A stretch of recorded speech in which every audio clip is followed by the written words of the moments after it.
Hello. Hello. Thank you for your time. You're a busy man. No, it's pleasure. Thank you. Happy troubles. Well, Florian, the father, the play, I mean, has become a worldwide success, and in Chile as well.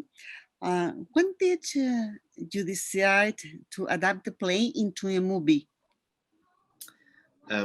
It was not part of the plan, you know.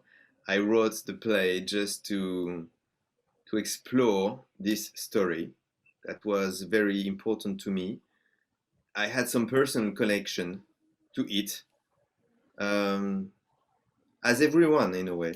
But to me, it was important. My grandmother raised me, and she started to suffer from dementia when I was 15, and and so it was a way to explore this situation, when you are powerless in front of someone you love, and you understand that love is not enough. But I also knew that so many people, unfortunately, can be related to this kind of issue, meaning that everyone has a grandmother, everyone has a father, and everyone has or will have to deal with this painful dilemma. So it was not about telling my own story, it was about sharing emotions. But what happened is that when it was first on stage in France, in Paris, I was not certain that the audience would be open to such an emotional journey. And I was surprised and deeply moved to see the response of the audience, meaning that people, it was really powerful to me, meaning that people were waiting for us after every performance, not to say congratulations, but just to tell their own story, to share their own story. And I realized that there was something really cathartic about it. And it moved me a lot, you know, just to share that moment and to make people remember that, we are all part of something larger than ourselves, and that we can experience fraternity, even though it's a painful fraternity. And I think that this is when I made a decision to make that film. Well, um, I, I want to ask you if you inspired by personal experience. You said, but also while working on the movie, especially, did you consult with neurologist, psychiatrists? No, not at all. No, because it's not a scientific work. It's just a human exploration, and it's about what it means when you do not know anymore what is real and what is not real. And you don't need to be a psychiatrist or a neurologist to know that. It's just to question your heart and your brain, what it could mean to lose everything, including your own bearings. Because it's about a man losing his bearings, but I wanted to put the audience in this position. When you are going through a labyrinth, you are questioning everything that you are seeing. You're not sure of what is real, what is not real, as if you were in Anthony's mind, in a way. And it was the whole point of that film. I didn't want the father to be just a story, but I wanted the father to be like an experience, the experience of this this disorientation, when you do not know anymore if you can trust your perception, your understanding, and your feeling about the situation. So I wanted to tell that story from the inside, not Yes. from the outside, and it was something that was important to me. And again, so no need to be a psychiatrist for that. It's pure, instinct. But you describe very well this such a problem. I know it. The movie has suspense while being fundamentally a family drama, like you said. What is originally intended like that, or did that come to life when you start to work on the script?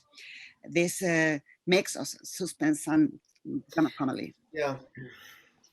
it's the combinations of several things.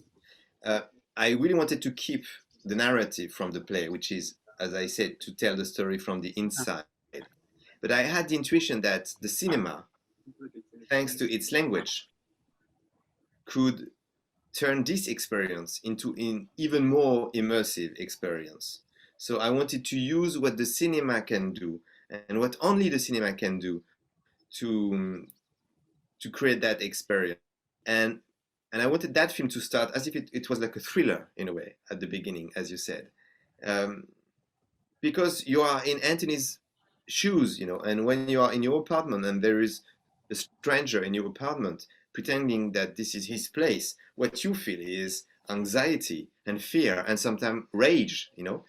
And what was clear to me is that I wanted to use what could be used uh, through the cinema to play with that feeling of disorientation. And for example, I remember when I wrote the script, I drew the layout of the apartment because, as a director, when you're in the studio, you can do whatever you want. You can remove a wall, you can change the proportions, the colors, the pieces of furniture. And I wanted to use those possibilities to play with that feeling of disorientation. And to me, the set was like a labyrinth, and I wanted to. This is something that was not possible to do on stage. And you probably noticed that at the beginning we are in Anthony's apartment, and you recognize the space and the way to travel into it. And step by step, you have throughout the film, you have some small changes or small metamorphoses on set, such as a piece of furniture is disappearing, or the colors are not the same, so that you recognize where you are and you are familiar with this space, and at the same time you are not quite sure of where you are. And so it was a way to use the set to as if it was a labyrinth. Uh-huh. You said you always considered Anthony Hopkins for this role. In fact, the character is called Anthony. Were you as moved, commotioned with his performance? Do touch with his performance as we were, because his performance is amazing. Yeah, I think during the shooting we were all moved by what he was doing, because you're right, the character's name is Anthony. It was not just a game, it was also because I asked him to be in front of the camera, to be himself in a way.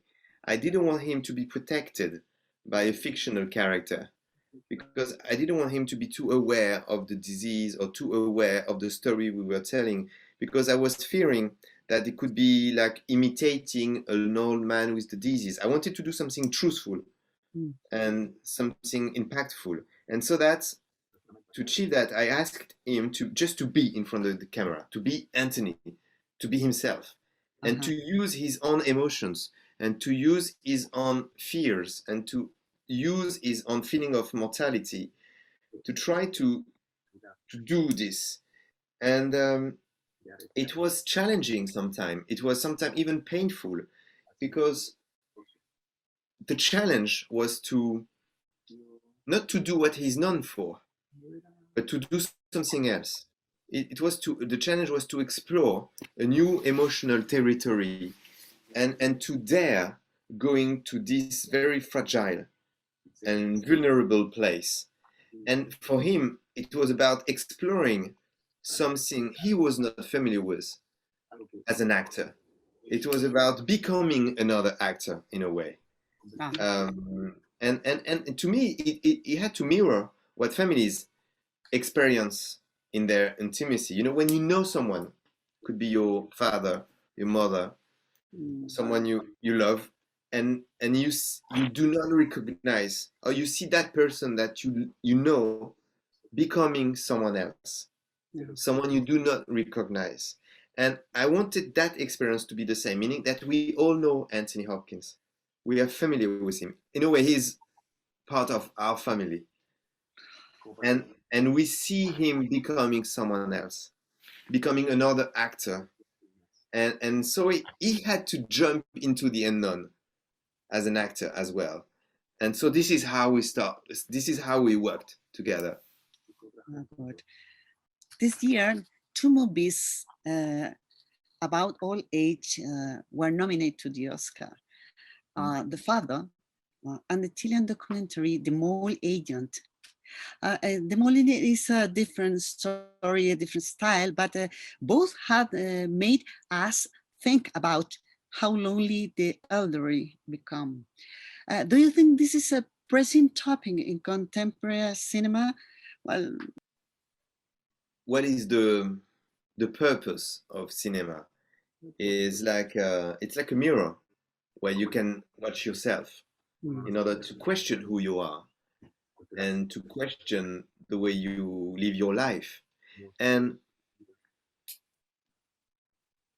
how we see, how we do not see all the people. I think it's a burning question that we all have to ask, especially through this year. Remember last year, we all were in that situation where, I don't know how it was in your country, in France, we were in that position where we were not allowed to come and visit the people that we loved because they were in an institution, and we were all connected to the fragility of life.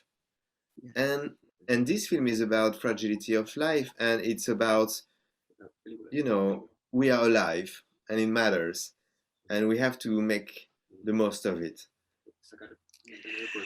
Yes, of course. Well, I think it's time. Thank you very much. And thank you so much. It was great to speak with you. I'm really, really agradecida. Thank you. Thank you very much. Thank you.